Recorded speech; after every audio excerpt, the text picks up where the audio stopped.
Merci à tous de nous suivre. Il est 14h30 et nous allons passer à la première table ronde de cet après-midi, la table ronde numéro 3 de la journée, qui s'intitule « L'entrepreneuriat, un moyen de donner du sens à ses travaux de recherche et de créer de l'impact ».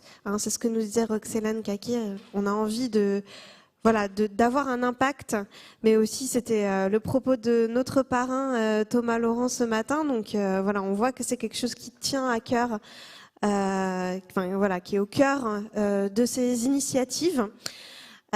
Et donc, sans plus attendre, j'appelle les intervenantes de cette table ronde. Donc Jean-Philippe Combier, Thomas Laurent, donc justement le parrain de cette édition, Christophe Léronas, Julien Durand, Gabrielle Potoki-Véronèse, qui est absente malheureusement. Bon. Je vous laisse. Bonne table ronde et à tout à l'heure. Merci. Donc on va essayer d'aborder le thème qui était donner du sens et créer de l'impact. Alors on vous propose de peut-être commencer par créer de l'impact. Et puis sur la question de donner du sens, on abordera également la manière dont se passe ce mariage entre l'entreprise et le doctorant, l'entreprise et le docteur, l'entreprise et le chercheur, pour voir aussi comment l'entreprise peut donner du sens en valorisant des compétences et quels problèmes se posent éventuellement dans ce mariage entre, je dirais pas la carpe et le lapin, mais entre deux mondes qui peuvent avoir des logiques, des modes de fonctionnement qui sont différents. Donc peut-être on va refaire rapidement un tour de table puisque tout le monde n'était pas là depuis ce matin. Donc je vais peut-être laisser Thomas représenter rapidement. Il a l'impression de pitcher devant des investisseurs depuis ce matin.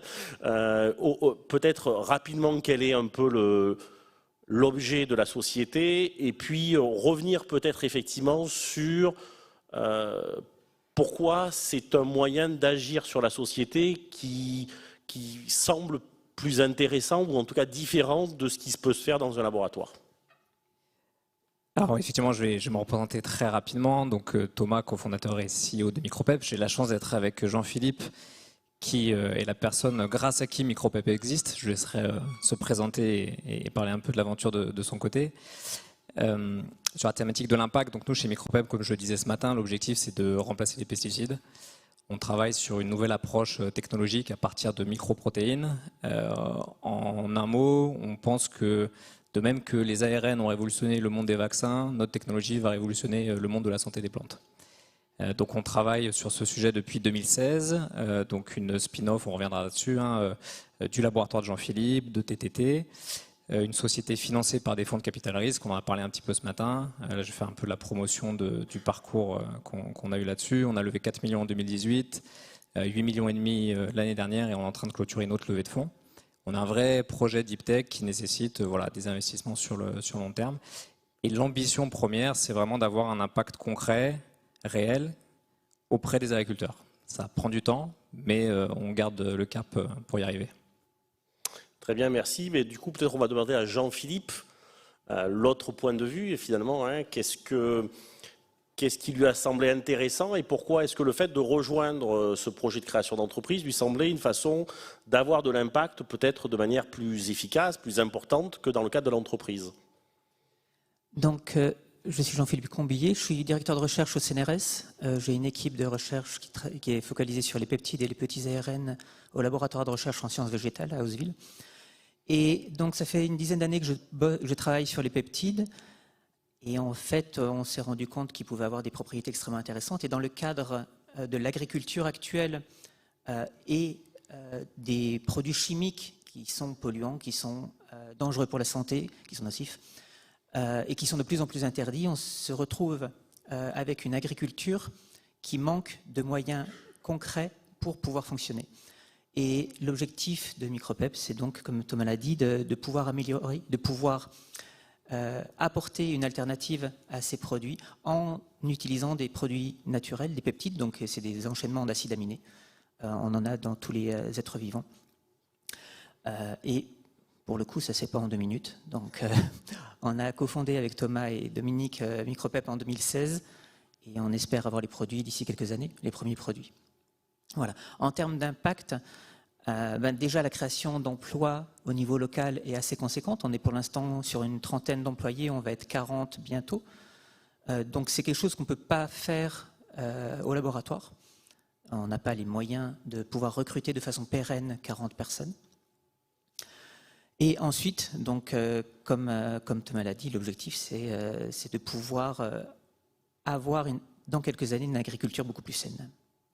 Alors du coup, est-ce que le discours dont on entend parler aujourd'hui sur ces problématiques d'agriculture plus saine, etc., dans quelle mesure est-ce que ce discours ambiant qui se diffuse depuis maintenant une dizaine d'années, même s'il prend beaucoup d'importance, est-ce que ça a été un élément qui a été décisif finalement dans le fait de passer du laboratoire à la phase de je vais aller plus loin parce que peut-être j'aurai une capacité d'action à moyen terme et pas à long terme plus importante?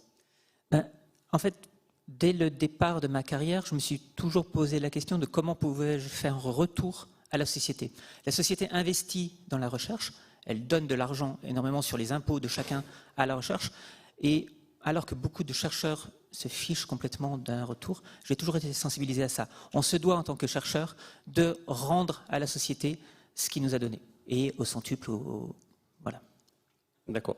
Et du coup, peut-être Thomas, est-ce que la question environnementale, dont on entend beaucoup parler, est-ce que ça a été un moteur également dans le fait de passer par le biais de la création d'entreprises? Alors moi de mon côté, dans ma carrière, ça a été évidemment toujours un thème clé. Je suis parti, comme je disais ce matin, du conseil en stratégie pour me lancer dans l'entrepreneuriat avec cette composante environnementale. Chacun choisit sa trajectoire de carrière. Moi, je trouve que on est là pour un certain temps sur cette planète. Il faut utiliser son temps du mieux possible. Et pour moi, travailler sur ces sujets-là, c'est un vrai moteur à titre individuel. Ensuite, je pense que, pour revenir un peu sur le sujet aussi, qui est le potentiel d'une start-up versus l'entreprise ou le labo, ou entre les deux, je suis intimement convaincu que les choses vont beaucoup plus vite dans un contexte privé avec une start-up que dans le contexte académique. Et donc, il faut les deux. Il y a besoin d'innovation fondamentale, de compréhension fine. Mais lorsqu'on passe un point de bascule où on a des choses qui peuvent déboucher sur des produits, des services, il faut passer dans le privé, il faut aller plus vite. Et c'est vraiment aussi là, je pense, une vraie distinction en termes de façon de travailler, d'environnement. Dans les startups, il faut que ça aille vite, il faut qu'on délivre, et c'est un vrai enjeu. Très bien, merci Thomas. Peut-être on va revenir à Julien, qui est de l'entreprise Sweetech. Peut-être on va vous laisser en quelques mots présenter l'entreprise, ce que vous y faites, et peut-être votre parcours, avant de revenir sur la question d'impact. D'accord, bonjour à tous. Donc pour présenter la société Sweetech de manière très factuelle, en fait, un peu ce qui a amené à la création de cette start-up, elle s'appuie sur une technologie qu'on a développée alors ici au Toulouse Biotechnology Institute, lors d'un projet ANR qui était dirigé par Gabriel Potoquet-Véronèse, qui m'avait recruté à l'époque sur ce projet en tant que postdoc. Et donc on a développé une technologie qui nous permet, par l'ingénierie de micro-organismes, de produire des nouvelles structures d'oligosaccharides qui ont des applications dans le domaine de la santé, des prébiotiques, des motifs antigéniques, des immunomodulateurs, des structures qui n'étaient pas disponibles sur le marché. Et donc, c'est lors de ce postdoc que j'ai proposé ce projet de création de start-up à Gabrielle, qui, elle, donc, était plus intéressée par continuer son travail en laboratoire, mais qui m'a fortement encouragé, en fait, à développer ce projet de start-up, de créer ce projet de start-up. Et donc, nous avons décidé de nous tourner vers Toulouse Tech Transfer, et qui nous a directement encouragés et supportés au travers du financement d'un projet de maturation et tous les à côté liés à la création de start-up. Donc cette période de maturation s'est réalisée également au laboratoire. Et au moment de la création, nous avons négocié aussi un accord un hébergement au sein du laboratoire du TBI. Donc la start-up est actuellement créée depuis un peu plus d'1 an et hébergée au Toulouse Biotechnology Institute. D'accord. Et finalement, qu'est-ce qui vous a amené à un moment donné à vous dire je quitte ce monde du laboratoire qui est aussi très rassurant par certains côtés, même s'il n'est pas facile, pour basculer vers j'ai envie de porter un projet qui est un projet de création, alors pas seul effectivement avec Gabriel, mais qu'est-ce qui a pu guider ce choix-là? Alors effectivement, c'est pas du tout les mêmes façons de travailler. Il y a des similitudes et c'est pas les mêmes objectifs qu'on n'a pas du tout. En laboratoire, on cherche à faire évoluer la connaissance au travers de publications scientifiques. Et là, c'était un peu dû au projet en lui-même, en fait, en creusant un petit peu plus, en regardant le potentiel de la technologie, que je me suis dit, il y a quand même quelque chose à faire. On peut apporter quelque chose, une réelle innovation, un réel apport concret sociétal grâce à ces molécules. Et donc, on a creusé un petit peu toute la potentialité de la technologie et on a décidé de se lancer donc, pour apporter quelque chose de beaucoup plus concret et direct au plus grand nombre possible. Alors souvent dans l'entrepreneuriat, on sait que les créateurs d'entreprises, ils ont parfois des modèles dans leur environnement, ils ont des créateurs où ils ont baigné dans ce modèle de l'entrepreneuriat, même si a priori ce n'était pas le choix que vous avez fait les uns et les autres. Mais est-ce que finalement dans vos entourages, il y avait quelque chose qui pouvait vous amener à envisager cette carrière-là ? Qui se sent de répondre ? Et ça peut être non. Hein. Moi, j'ai triché un petit peu parce que effectivement, dans mon parcours académique, moi j'ai eu la chance de faire une grande école de commerce où j'avais des cours sur l'entrepreneuriat.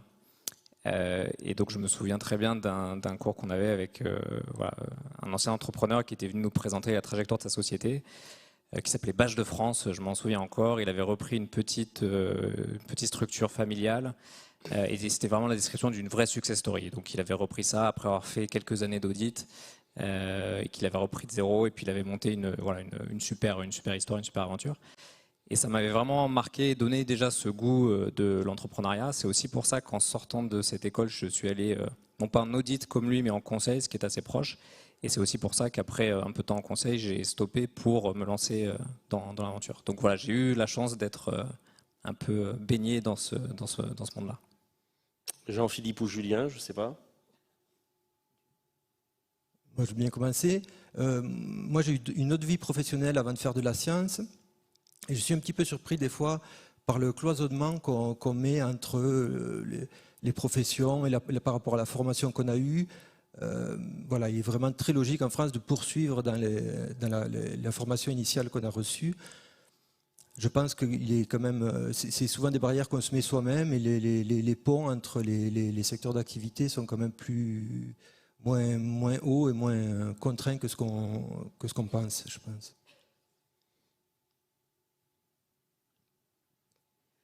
Personnellement, j'ai pas eu de modèle. Mais c'est en fait, je pense qu'en tant que chercheur, on essaie d'avoir une ouverture d'esprit la plus large possible. Pas tous, hein, ça c'est comme toujours. Mais et créer une entreprise était une aventure aussi, une aventure qui sortait un petit peu du droit chemin d'un chercheur académique. Donc rien que pour ça, ça valait le coup de tenter. Très bien, mais ça ouvre la deuxième partie de... Merci Jean-Philippe d'avoir fait la transition, qui était aussi, puisqu'un certain nombre de doctorants ou de gens qui finissent leur thèse se posent la question de est-ce que la création d'entreprise, soit par moi-même, soit en intégrant une équipe, pourrait être une voie d'insertion professionnelle. Et donc je souhaitais aussi aborder avec vous, puisque c'est une façon de valoriser ces travaux de recherche, dans quelle mesure est-ce que finalement les compétences du doctorant, les compétences du docteur peuvent être utiles, utilisables, mobilisables dans le cadre d'un projet de création d'entreprise, d'une start-up, et quelles sont les difficultés qu'il peut y avoir également pour intégrer ces profils qui sont à la fois intéressants mais pas toujours bien formatés pour le monde de l'entreprise. Donc peut-être vos expériences, vos remarques les uns et les autres par rapport à cette question de comment on peut les intégrer, est-ce qu'ils ont des compétences qui sont intéressantes au-delà de la recherche, puisque finalement quand on fait un travail de thèse on apprend plein de choses, et comment on peut faire en sorte de bien les intégrer dans un projet d'entreprise. Et c'est aussi une façon de créer de l'impact et de valoriser la recherche. Qui veut se lancer ? Allez-y. Je préfère qu'on commence par le côté science. En fait, un thésard acquiert énormément de compétences et de qualités au cours de sa thèse, la rigueur, l'écriture d'un manuscrit. plein de choses, manager des stagiaires et tout ça. Donc plein de compétences qui sont indispensables pour la suite. Par contre, alors après il y a des contre-exemples flagrants, Julien peut-être en est un, mais pour moi, personnellement en tout cas, je n'avais aucune compétence en termes de création d'entreprise. C'est pour ça que je me suis tourné vers Thomas pour créer une entreprise. Parce que pour moi, c'est des compétences qui sont vraiment différentes du travail de chercheur. Manager une entreprise, ça s'apprend. Et en tout cas, peut-être que dans le cadre d'une école d'ingé, c'est beaucoup plus facile, où on acquiert certaines de ces compétences. Par contre, dans mon cursus purement universitaire, c'était pas le cas. Donc, dans mon cas, dans notre cas, je suis très content de me tourner vers Thomas. Du coup, Julien. Oui, moi je pense qu'on est d'accord sur le fait que durant un doctorat, on acquiert quand même beaucoup de compétences qui sont très utiles quand on monte une start-up. Voilà, je pense les mêmes choses sur le fait de savoir aller chercher les informations, faire de la veille scientifique, on passe à faire de la veille industrielle, ou on rajoute de la veille industrielle, la capacité rédactionnelle aussi, monter des projets, prévoir, planifier, c'est des atouts qu'on acquiert pendant le doctorat que l'on peut exploiter lorsqu'on monte une start-up. Mais effectivement, il y a un nombre pléthorique de nouvelles compétences et de nouveaux domaines avec lesquels il faut se familiariser très vite. Mais je pense que voilà, le doctorat est quand même une très bonne formation pour se lancer dans une aventure start-up.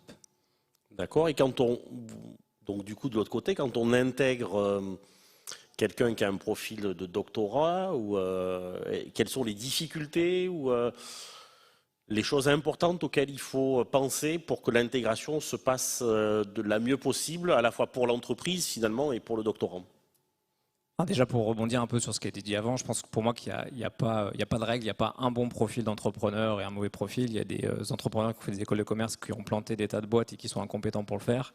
Et il y a des gens qui viennent de la science qui sont d'extrêmement bons chefs d'entreprise. Donc voilà, il ne faut pas faire de règles, je pense que c'est important. Ça demande, je pense, beaucoup d'adaptabilité. Il faut être capable d'évoluer et de changer. C'est ça, surtout à mon avis, une des clés du succès. Quand on crée une entreprise, il y a souvent plusieurs phases.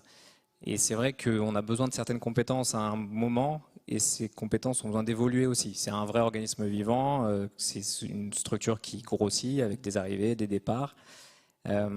Et pour y arriver, il faut être capable d'intégrer les gens au bon moment et puis savoir aussi ce qu'on en attend. Pour moi, il y a les premières phases de développement d'un projet. Il faut, surtout sur des sujets deep tech, où la science est clé, c'est indispensable de s'appuyer sur les compétences du ou des chercheurs qui connaissent le mieux la technologie. Donc il faut vraiment s'appuyer là-dessus, c'est clé. Sans Jean-Philippe, sans Dominique, sans les travaux qui ont été faits, MicroWeb n'existerait pas, il n'y aurait même pas de sujet, je ne serais pas ici pour en parler. Et c'est important de pouvoir s'appuyer là-dessus. Après, quand on franchit certaines étapes, quand on arrive à se rapprocher un peu plus de, je ne sais pas, son prototype ou que la société grandit, il faut ajouter des compétences de management. Et c'est là où peut y avoir une transition qui peut être parfois difficile pour certaines personnes, pas pour toutes, puisqu'on est quand même dans un contexte de temps limité, de ressources limitées surtout. Donc on doit rendre des comptes tous les mois, tous les trimestres, où est-ce qu'on en est, est-ce que ça avance, que font les équipes, une dimension aussi un peu de reporting sur l'avancée des travaux. Et ça, c'est pas forcément dans l'ADN de la recherche publique, si j'ai bien compris. C'est pas le cas de tout le monde, certains font très bien la transition, mais c'est vrai que voilà, il y a un moment où il faut industrialiser la recherche, si on peut dire. Donc il y a une phase un peu où on fait des preuves de concept, mais à un moment c'est de l'industrialisation de recherche. C'est-à-dire qu'il faut que les résultats, les manips tournent de manière de plus en plus rapide en faisant des choses qui soient similaires, que si une personne s'en va et qu'une autre revienne, elle puisse reprendre le travail, faire aussi vite. Donc il y a toute cette culture aussi à créer et c'est ça qui, je pense, est assez différent de l'académique. Très bien, et peut-être du coup pour Jean-Philippe et Julien, souvent quand les consultants viennent, ils font des rapports d'étonnement. Quand on arrive dans une entreprise où on doit regarder ce qui se passe, finalement, quand vous avez intégré le projet, c'est-à-dire que le moment où on sort en partie du labo et on va dans le monde de la start-up, qu'est-ce qui vous a le plus surpris?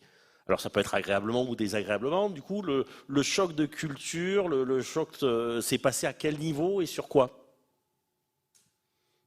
Alors pour moi, c'est complètement organisationnel. C'est-à-dire que c'est clairement deux mondes qui sont différents. En tout cas, ma façon de concevoir la recherche avec le monde de l'entreprise. Et objectivement, il faut soit s'adapter, soit passer le relais. Et dans mon cas, je vais passer le relais à un directeur technique qui est fabuleux et qui a structuré complètement la société. Alors du coup, et si on poursuit, est-ce que de cette expérience de l'entreprise, il y a des choses que vous avez intégrées, y compris dans votre démarche de chercheur? C'est-à-dire pour le coup, dans quelle mesure est-ce que cette expérience-là avec une start-up a pu nourrir ou faire évoluer des pratiques de chercheurs? Puisque c'est pas que l'entrepreneuriat, ça crée de l'impact, mais ça peut aussi créer peut-être de l'impact chez les chercheurs. Ben, en fait, on apprend énormément. Ça, c'est sûr que j'apprends tous les jours, que ce soit en conseil d'administration ou dans le cadre du fonctionnement de la société. Et on essaye, oui, forcément, de ramener au laboratoire certaines pratiques. On se heurte là à l'administration française, donc c'est autre chose. Mais en tout cas, une façon de structurer la recherche, de manager les équipes qui est beaucoup mieux dans le privé que dans le public. Il n'y a pas photo. Et Julien, même question, du coup, dans cette espèce de choc des cultures, je ne sais pas si on peut l'appeler comme ça, mais en tout cas de phase de transition, de surprise.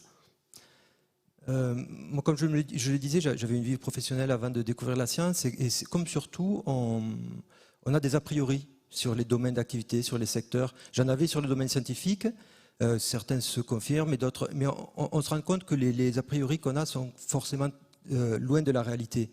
Très faux. Et sur le monde de l'entrepreneuriat, c'est pareil, je pense qu'on a beaucoup d'a priori, des idées sur ce monde-là, sur ce secteur. Et personnellement, moi j'ai été très, très agréablement surpris en fait, de découvrir ce monde. C'est très loin de l'image qu'on peut s'en faire. On rencontre plein de gens passionnants, voilà, qui sont drivés par des vrais, par de la passion. Et c'est très loin des fois du stéréotype qu'on peut avoir de l'appât du gain ou de voilà. C'est un milieu de gens passionnés. Et en tout cas, dans le domaine de l'entrepreneuriat, moi j'ai été très agréablement surpris de découvrir cet écosystème. Et on pourrait dire même souvent passionné et passionnant, parce que c'est souvent des gens qui ont des valeurs, qui ont envie de transformer le monde, et on est dans la thématique, hein, comment je crée de l'impact, et un certain nombre des entreprises ou des startups qu'on a vues aujourd'hui, on voit bien combien c'est des gens qui essaient de transformer la société, de transformer la manière dont on vit, et effectivement ce sont des éléments qui sont intéressants. On arrive dans la dernière partie, puisqu'on ne va pas tarder à conclure. Donc, les uns et les autres, finalement, est-ce que ce choix-là, c'est un choix qui vous semble a posteriori le bon choix qu'il fallait faire? Et est-ce que vous le referiez? Et si vous aviez finalement des doctorants, peut-être qui nous écoutent, ou qu'est-ce qu'on pourrait leur dire pour les convaincre que ça vaut la peine d'essayer, qu'ils ont plein de choses à apprendre et qu'ils apprendront plein de choses qui pourront leur être utiles, quelle que soit la situation et le devenir professionnel qu'ils auront. Donc je l'ai dit avec mes mots, mais ça serait intéressant aussi de l'avoir avec les vôtres, compte tenu de votre expérience. Si c'est à refaire, oui, clairement, je le referai. Et si j'ai l'opportunité un jour de créer d'autres sociétés, je le referai. La seule condition, enfin, il n'y a pas beaucoup de risques non plus, il ne faut pas... Bon, a fortiori, dans ma situation, j'étais chercheur, donc je ne prenais absolument aucun risque. Mais même si vous n'avez pas de situation, il n'y a pas forcément beaucoup de risques, il faut se lancer. Le principal point, pour moi, c'est vraiment l'accompagnement. Moi, j'ai eu la chance d'être accompagné par TTT, mais il y a d'autres structures, il y a d'autres personnes, enfin, d'autres entrepreneurs, plein de gens. Mais si vous voulez vous lancer, si vous voulez créer une société, discutez autour de vous, prenez des conseils, et c'est vraiment le plus important. Julien? Oui, pareil, moi je confirmerai, maintenant on a un écosystème qui est très riche, on peut bénéficier de beaucoup de retours d'expérience d'entrepreneurs, et jusqu'aujourd'hui, j'ai eu l'occasion donc de pouvoir bénéficier de beaucoup de retours, et j'ai jamais rencontré quelqu'un qui regrettait d'avoir tenté l'expérience en fait. Tout le monde, alors ça marche, ça peut ne pas marcher, c'est pas grave, mais on apprend toujours, et c'est une expérience très très enrichissante professionnellement et humainement. Moi, c'est déjà ma 3e start-up, même si les 2 précédentes n'ont pas eu le succès que connaît MicroPep aujourd'hui. Donc moi, c'est sûr que je pense dédier ma vie, ma trajectoire professionnelle à l'entrepreneuriat et à l'innovation. Je pense effectivement qu'il y a, comme je l'ai dit en introduction, il n'y a pas de bon ou de mauvais moment pour lancer sa start-up. Il faut y aller, il n'y a pas de sujet.